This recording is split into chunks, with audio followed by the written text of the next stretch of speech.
Hello, എല്ലാവർക്കും നമ്മുടെ പുതിയൊരു വീഡിയോയിലേക്ക് സ്വാഗതം.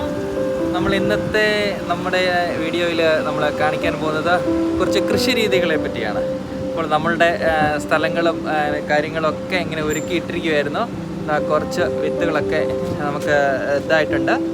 നമ്മൾ പാകി കിളുത്ത് വന്നിട്ടുണ്ട്. നമ്മൾ കാണിക്കാൻ ഞാൻ ഇത് കേട്ടോ, ഇനി ഇതെല്ലാം നമുക്ക് പറിച്ച് നടണം. പയ്യെ ചെളി ഇതിൻ്റെ മണ്ണ് പോകാതെ പറിച്ച് കെട്ടണം. ഇത് നമുക്ക് പാകി വെച്ചിരിക്കുന്നതാണ്. ഇത് 2 ദിവസം മുമ്പ് പാകിയതാണ്. കൂടാതെ തന്നെ നമ്മുടെ ഇതെല്ലാം നമ്മുടെ പാകാനുള്ള ചട്ടികളിൽ വെച്ച് വലിയ ചട്ടികളൊക്കെ വളം, അതുപോലെ തന്നെ ചാണകപ്പൊടി എല്ലാം ഇട്ട് നല്ല റെഡിയാക്കി നിങ്ങൾ നിർത്തിയേക്കുവാണ്. നിങ്ങൾക്കൊന്ന് പാകിച്ചാൽ മതി. ഇപ്പോൾ ഉടനെ തന്നെ പാകാൻ തുടങ്ങുകയാണ്. ഇപ്പോൾ വൈകുന്നേരമായി. ഇപ്പോൾ വൈകുന്നേരം നമുക്ക് വെയിലൊക്കെ കുറഞ്ഞു. അപ്പോൾ നമുക്ക് എത്രയും പെട്ടെന്ന് നമുക്കത് പാകാം. ഓക്കെ, നമ്മൾ കൃഷി ചെയ്യുന്നത് ടെറസിലാണ്. അപ്പോൾ നമ്മുടെ കുവൈറ്റിലെ ഈ കൃഷി രീതി സാധാരണ മരുഭൂമിയിൽ പൊന്നു വിളയിക്കാൻ തന്നെയാണ് ഇത്തവണത്തെ നമ്മുടെ ആഗ്രഹവും പ്രാർത്ഥനകളൊക്കെ. കഴിഞ്ഞ വർഷം ഒത്തിരി നമുക്ക് കൃഷിപരമായിട്ട് ഒത്തിരി നന്നായിട്ട് കൃഷി ചെയ്യാൻ പറ്റി. ഇത്തവണയും ദൈവാനുഗ്രഹത്താൽ അതൊക്കെ തന്നെ അതിലും കൂടുതൽ അപ്പുറമായിട്ട് നമുക്ക് കൃഷി ചെയ്യാൻ സാധിക്കും എന്നെനിക്ക് തോന്നുന്നു. ഇതാണ് ഇപ്പോൾ നവംബർ, ഇന്ന് ആദ്യ ആഴ്ചയാണ്. നവംബറിലാണ് ഏകദേശം നവംബർ മാസമാണ് ഇവിടെ കൃഷി രീതികൾ സാധാരണ രീതിയിൽ ആരംഭിക്കുന്നത്. ഒട്ടുമിക്ക വീടുകളിലും തന്നെ അവരുടെ ബാൽക്കണികളിലും അല്ല അതുപോലെ ടെറസിലും ഒക്കെ ആയിട്ട് കൃഷിയോട് താല്പര്യമുള്ള ഒത്തിരി ആൾക്കാർ ഇവിടെയുണ്ട്. അപ്പോൾ അവരൊക്കെ തന്നെ ചെറിയ രീതിയിലും വലിയ രീതിയിലൊക്കെ ഇവിടെ കൃഷി രീതികളൊക്കെ ചെയ്യുന്നുണ്ട്. അപ്പോൾ ഇപ്പോൾ ഇനിയും തൊട്ട് ഒരു മാർച്ച് ഏപ്രിൽ വരെ ഇവിടെ നല്ലൊരു കാലാവസ്ഥയാണ്. ഇപ്പം നല്ല കാലാവസ്ഥ, കുറച്ച് തണുപ്പ് തുടങ്ങും. തണുപ്പിന് ശേഷം പിന്നെയും നല്ല കാലാവസ്ഥയിലൂടെ വരും. അതിനുശേഷം ചൂട് കൊടുക്കത്തുള്ളൂ. അപ്പോൾ ചൂട് തുടങ്ങുന്നിടം വരെ നമുക്ക് ഈ കൃഷിയും കാര്യങ്ങളൊക്കെ ചെയ്യാൻ പറ്റും. അപ്പോൾ ഇത് എൻ്റെ ഒരു വളത്തിൻ്റെ ഒരു പരിപാടിയാണ്. നമ്മളിതിനകത്ത് എല്ലാ ദിവസവും ഇതുണ്ടോ, ഈ ജാറ് കണ്ടോ, എല്ലാ ദിവസവും വീട്ടിലെ വളക്കൂട്ടുകളിലെ നമ്മുടെ ജൈവ അവശിഷ്ടങ്ങൾ നമ്മൾ കൊണ്ട് നിക്ഷേപിക്കും. പഴത്തൊലിയും ഉള്ളിത്തൊലിയും അതുപോലെ മുട്ടത്തോട്. അപ്പം അതുകൂടാതെ തന്നെ അതിൻ്റെ കൂട്ടത്തിലെ കുറച്ച് തൈര് ഒഴിച്ച് കൊടുക്കും. അതുകൂടാതെ തന്നെ നമ്മുടെ അതിൻ്റെ ചുറ്റും, ആ പാത്രത്തിന് ചുറ്റും സുഷിരങ്ങളിട്ടിട്ടുണ്ട്. അപ്പോൾ ഈ സുഷിരങ്ങളിൽ കൂടെ എയർ സർക്കുലേഷനും കിട്ടും.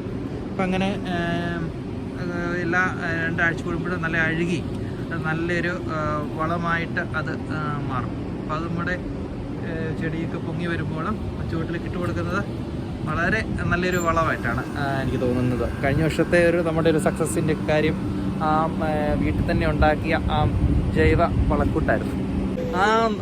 നമ്മുടെ കൃഷിയിലേക്ക് കാത്തുവും മറിയായും നിമ്മി എത്തിയിട്ടുണ്ട്.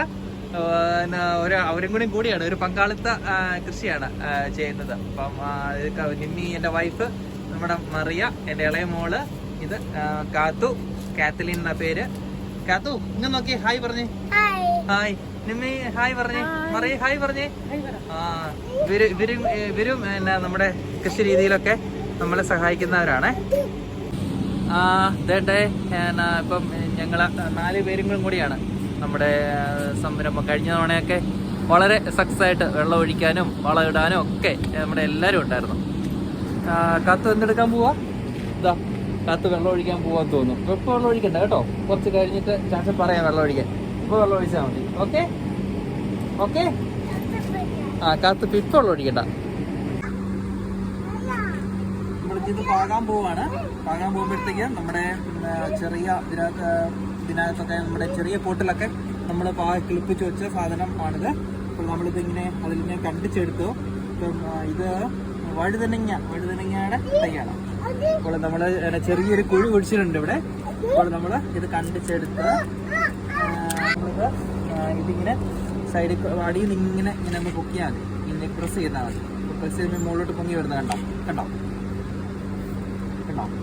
ഇത് പയ്യെ കയ്യിലോട്ട് പിടിച്ചിട്ട് ഇത് വേരോട് കൂടി തന്നെ വേര് കളയാതെ നമ്മൾ ഈ കുഴിയിലോട്ട് നടുന്നു.